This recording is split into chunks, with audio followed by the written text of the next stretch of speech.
everyone. We're back for another Slingshot Spotlight. This is one I've been really excited for. Today we're going to feature my 1980 Lincoln Continental Mark VI, known as Brandi. Why do they call it Brandi, you ask? Well, it's easy. Because she's a fine girl. Now, some of you might not know a whole lot about what this car is. And that's okay, I get that a lot. The Mark VI was pretty much the top of the line model for Lincoln back in the 80s. These cars were made from 1980 to 1983. And you could get them in 2 or a 4-door. This happens to be a 2-door, which is a little bit rare. I think I've been to a ton of car shows and I've only ever seen one other Mark VI, and it was a 4-door. So these cars were built on what was called the Panther platform, which is the same thing as your Crown Vics and your Mercury Grand Marquis, your Lincoln Town cars. It's a body-on-frame, rear-wheel drive V8 platform. So there's a lot to work with, and they made millions of these cars. Not specifically the Mark VIs, but just Panther platform cars in general. So these cars really were meant as a highly optioned, highly equipped luxury car of the 80s. This thing has power seats, power windows, power moonroof. The radio, which in this car got the optional cassette player, also has a built-in CD, which is really neat. Even cool stuff like the headlights are auto-dimming. So new cars, we beat you to it. And they're adjustable too. It's got dimming headlights that you can set for how near or far a car is away, and then how soon after you pass a car that your bright lights will come back on. It's the epitome of luxury in 1980. So I've had this car for about 3 to 4 years, and how this all came about was a good friend of mine I worked with, Justin Stilson. He had a friend that was selling this car, and so he got a hold of me and asked, hey, my friend is selling this, and this looks like something you might be interested in. I just wanted to let you know. And I had to tell him, sure enough, I am. So I've always wanted to kind of hot rod out a square-bodied Panther platform. I've got some experience tinkering on them through the Derby world and other places, and it's just always something I've kind of been drawn to because people don't do anything with them. And so when this opportunity came up to get this car, I just couldn't pass it up. These cars are really neat in my opinion. I mean, it's something you don't see every day. They only made these from 80 to 83, so it's not like there's a whole lot of them out there. And this one's kind of extra special on top of that.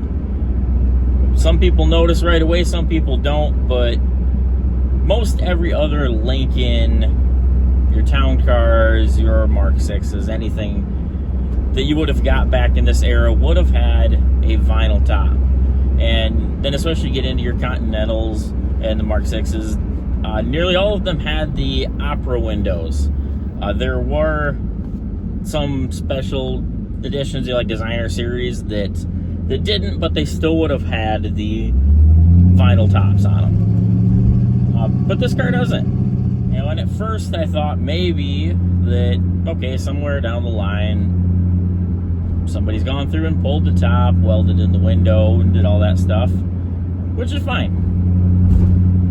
But I dug into this car a little bit, and come to find out, it was special ordered without all that. So there's some history to this car that we'll get into in another video. But it's definitely something that gives the car kind of a unique look.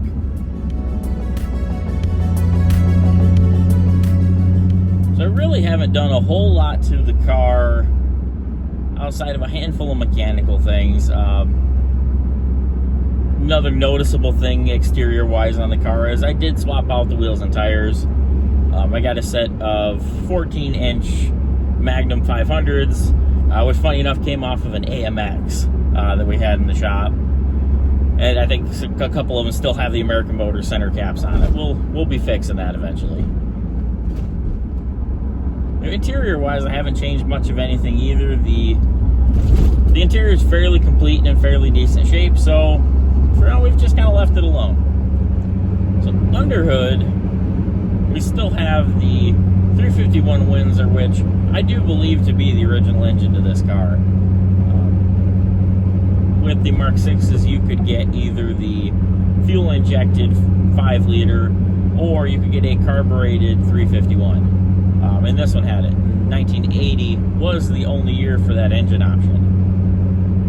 So it's kind of cool anyway. And I do believe this engine to be original. I've done a little bit of work to it. I pulled off the carburetor and the intake and replaced it with a 4-barrel and an Edelbrock carb. It was kind of neat when I pulled the intake off. The intake gaskets have Ford stamped in them. So I don't believe this engine's been apart. But, of course, I had to mess with it. And I've done a few other things, too. Upgraded the ignition system, new water pump, a few things. Just more reliability and to kind of clean things up. Eventually, we'll go through and tidy up the rest of the engine bay, get rid of what's not needed. But we'll probably retain the AC, because at this point it does work. I wouldn't say it's super cold, but it does have working AC. So it makes me really hard to get rid of that. Plus, with having the kids and the wife, it's much more comfortable. The transmission is Ford's AOD, so it is a 4-speed overdrive automatic transmission. And it has an 8.8 rear end. Same kind of stuff you would find in most Panther platforms, in some of your Mustangs and Rangers as well. These would have came with a 273 rear gear, which makes for good highway cruising. Not good acceleration, but good cruising. I do at one point wouldn't mind swapping out the gears, give it a little bit more pep. So I've got to have a lot of fun with the car over the last few years, cruising around, doing some car meets and car shows. You know, of course, as a car guy and somebody who works at a hot rod shop, I'm going to those a lot. I don't always get to take my car, but sometimes I do. And so I've had it a lot of places. We've been to Frankenmuth, to the Auto Fest, which is an awesome show.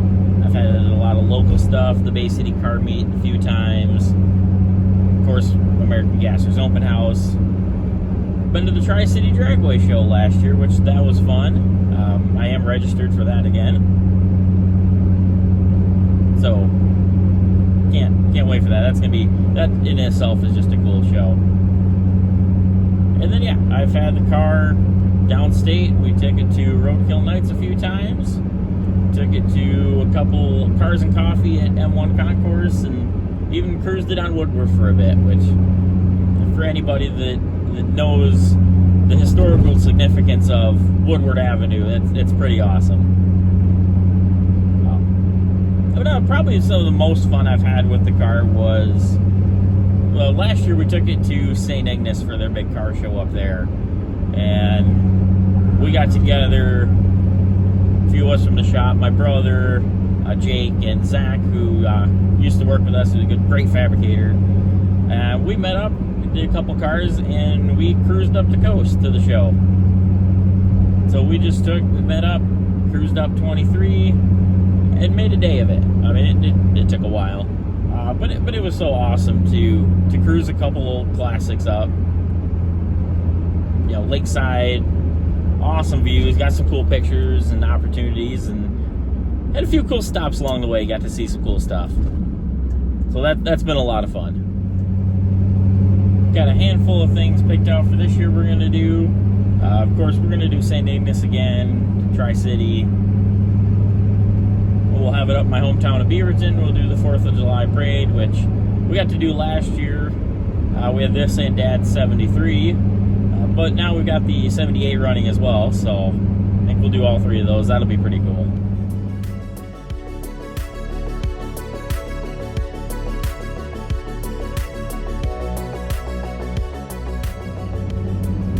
it's been fun. It's something that I want to be able to take places. It's not a show car. It's cool to look at because it's different, but it's definitely not a show car. I have won an award with it. Might have been a class of 1, but I didn't win an award. But no, it's something, like I say, I know it's not perfect, but it's a cool and interesting car, and it gets people's attention because it's different. I've had a lot of people stop at red lights and honk at me to ask me about my car. I had one guy come in front of me in a McDonald's drive-thru to tell me about how when he was a kid he used to ride in one of these that his dad had. So it's been cool. It's been a fun car. It's gotten a lot of attention. Offered me opportunities to talk to a lot of people. Cool thing about this car is that it's something I can use and enjoy and have a lot of fun with. We got car seats in the back. I'll pick the kids up from school. You take it to the grocery store. You drive it to work. It really works well. And that's kind of my goal for this car, is I really want to have it on the road as much as possible. And for just that, I want to take it to shows and just have fun. Eventually one day when I get the space and the time, I'd like to take it down and make it really nice, but for now, it's just a driver. So like most car people, you get a project, you're always thinking about what you want to do to it. And I've got a lot of ideas of things I'd like to do in the future, and what may or may not happen, we'll see. I would love to strip the car down and redo it. I've got some cool ideas of a stroker motor that I'd love to build for it. Something kind of nasty, something you wouldn't expect from a car like this. I think it'd be cool to make the car handle. Do some really cool suspension work to it, get the car to be able to corner and do some autocross and things like that. Stuff that you almost think a big car like this shouldn't do. But that's the fun of it. And so we'll see. I'd like to figure out a little more on the history of the car, and maybe what happens. We'll see.